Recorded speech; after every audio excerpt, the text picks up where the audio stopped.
ভাইরে ভাই, কি ম্যাচ হইল এটা! অবিশ্বাস্য। বিশ্বকাপের মঞ্চে এই প্রথম এক ম্যাচে দুইবার সুপার ওভার। প্রথম সুপার ওভারে শেষ বলে জিততে 7 রান দরকার ছিল, কিন্তু ড্র করতে 6 রান দরকার, সেটাও ট্রিস্টান স্টার্কস মেরে দিল।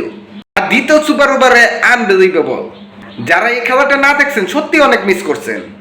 দ্বিতীয় সুপার ওভারে উমার জাই প্রথম বলে 6 মারিয়ে দিয়েছেন, পরে মিজার স্ট্রাইক আইসা পরপর 2 বলে 6 মারবেন। সেই সুপার ওভারে টার্গেট দিল 24 রান। আফগানিস্তানে নামছে নবী আর উমার জাই। উমার জাই তো স্ট্রাইকই পাননি।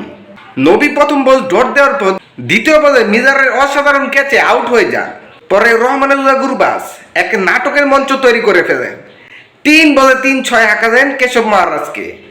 শেষ বলে জয়ের জন্য দরকার ছিল 6 রান। লাস্ট বলে আউট হয়ে গেলেন গুরবাজ।